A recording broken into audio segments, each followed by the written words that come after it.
Alright, hello everybody. This is the Breville 800 ESXL espresso machine, and we're having an issue where it would basically sputter and not brew coffee very well. So it would basically show that the pump seemed like it was struggling to work, and so I've already gone through and taken a look at a few things, and we'll show you the insides here.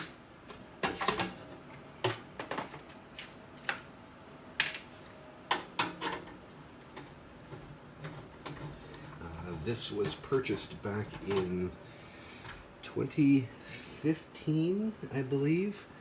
So we are talking a 5-year-old espresso machine that I work to the bone every day. I probably make about 10 espressos a day, and yes, that's true. I said 10. So this is what the insides will look like here. So of course, here's your common view, your wand, of course, your intake, and your group head here. I have already replaced the group head seal.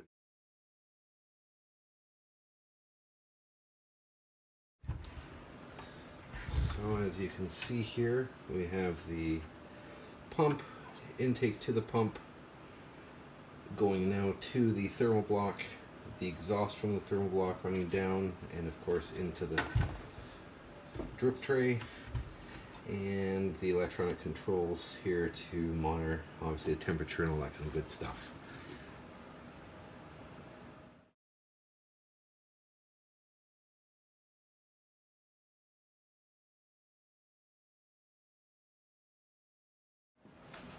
Okay, so I'm hoping you got a decent view there.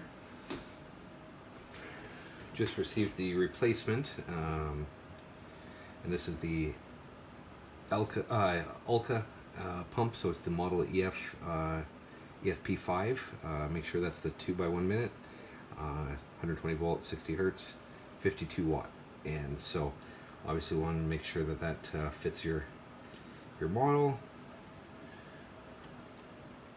Obviously the intake, outtake, and your contacts there to plug it in, of course. Alright.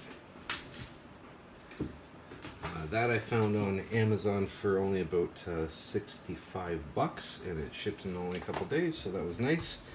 I wasn't down too long, and alright, so I'll show you here. Our goal is to remove the sensor,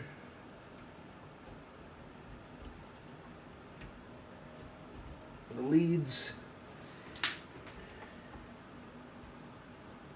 Normally there's a zip tie across this hose here for the intake hose, and since of course I've already removed the pump here to try to test it,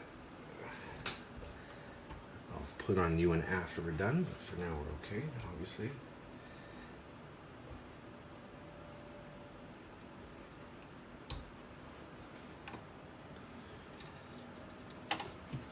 And that'll just drip it to the tray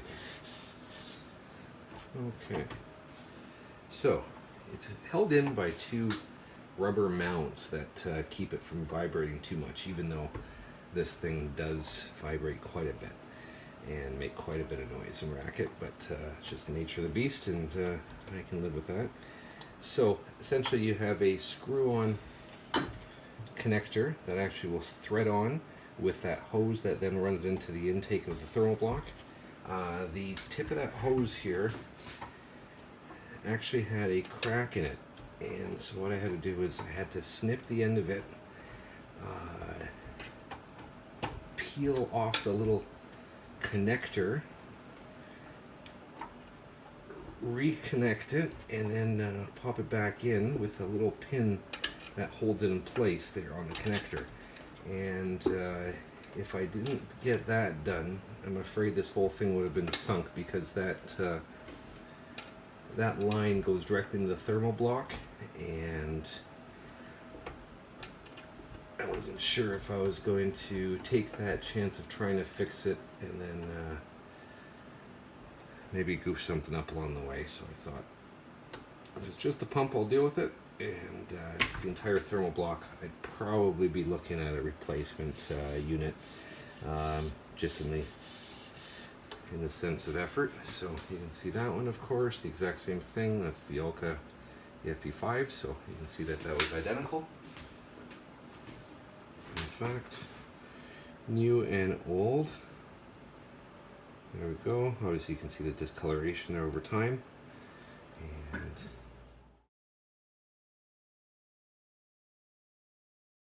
okay, so again, what happens here is that runs over the thermal block. This is basically an exhaust or a drain. I think it's basically for pressure to keep the hose primed, and that's another thing we'll do after. So now essentially here, nice and easy, we're going to slide that back in and try not to be very, very gentle with the end of that cable, because it's a stiff piece of vinyl tubing, and over time, of course, especially with all the heat inside of this unit, because these things get hot inside, especially with the top warming tray. So there we go. So that's threaded in nicely, nice and snug. And these, of course, kind of have a little bit of a groove that you can mount them back onto, so that way it'll hold this thing extremely secure. Okay, so it's nice and snug. Contacts are back in. All right, and so what came in handy was a applesauce container, because it had just the perfect nozzle. So I've already rinsed that out thoroughly.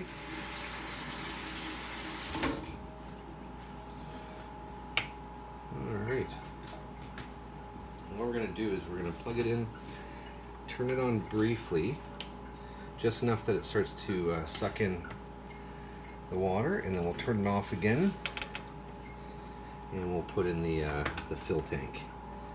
Alright, so what you want to do, of course, and by the way, I'm sure a lot of you will find that this model, the 800 ESXL, is extremely loud, and it just happens to be one of those things. I'm sure higher end models may be a little bit more quiet, but c'est la vie. So you're going to see that it has a nice little nozzle or a little nipple on there, and that just fit almost perfect. So as we turn this on here,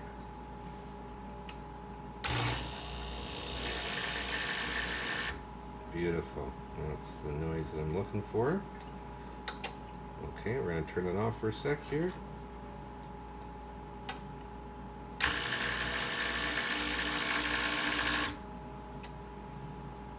And I'm just going to try to get the air out of the lines here.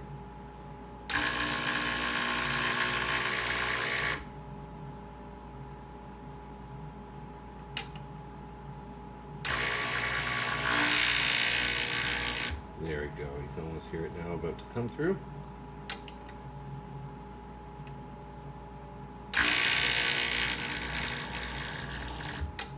Okay, so it has sucked out of the water.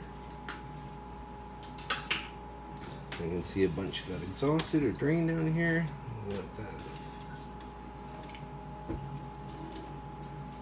That came out of the thermal block. Essentially, as it goes to suck in water, it will also drain the thermal block to release pressure and any excess water in there, so it pulls in the fresh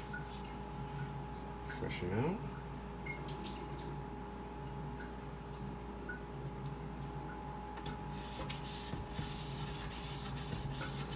And obviously, just to make sure, you don't ever want to run your pump dry. Pretty much any water pump doesn't want you to do that. So turn that going. So with the noise on these models, you can then adjust. You can try to do a little something with this there afterwards to try to adjust an intake, because what it does is it just essentially rattles. So if you want to get a little crafty, I see some people saying they've taken some electrical tape to it, or something to kind of keep the water from, or keep the water intake there from flicking against the inside here or along the edge there as it vibrates against the tank. So okay, so we're good that way. Drip tray, of course. Put that back in.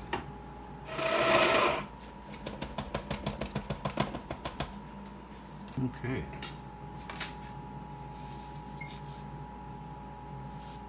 Oh, that smells so good.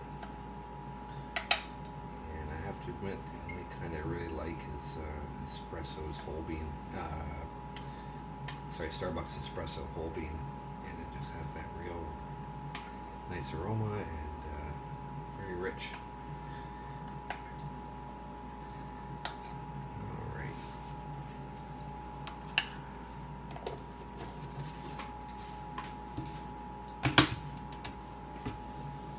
Okay, so as we turn this puppy on, you can already hear the difference of how well that pump sucked in that water strongly. Before it was just basically a little bit,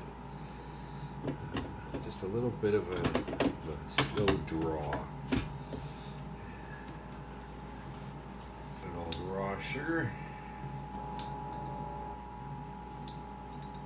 And I brew mine extremely long, just because of the fact that I don't need just really potent shots at this time. I'm looking for more something that just I can sip on. And okay, I'm going to show you the machine. So it's just still warming up there. You can see little red lights flashing.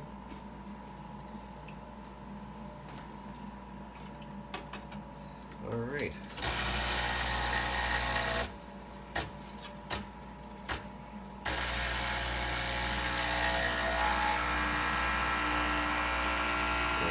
What a difference already. Oh my god. Alright.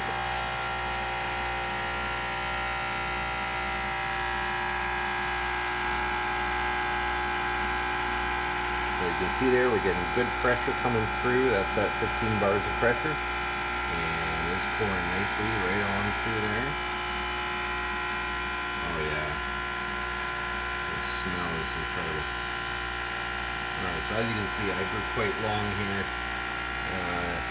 No harm in that. That'll heat on demand.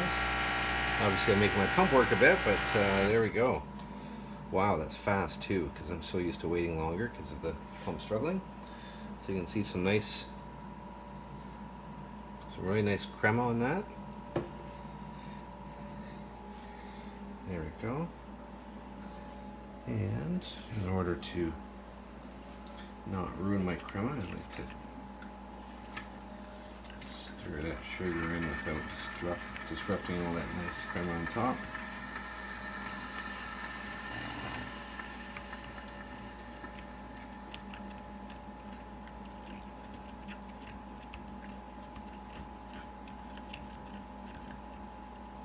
Alright. And of course, once that's done, then it'll drain. You heard that sound. It basically purged the thermal block. It's now put itself back into that ready state, and just because I'm going to pack it back up here, I'm going to turn that off just to reduce the heat on top here on that warming tray, and away we go. So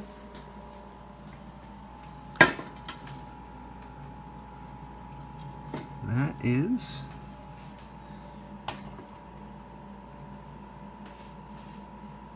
the Breville 800 ESXL with a new ULKA pump. So with a replacement Go pump, $65. This machine, I believe in retail at the time, was $3.99. The replacement Breville Duo Temp Pro is $3.49 here in Canada. Bon appetit. Enjoy.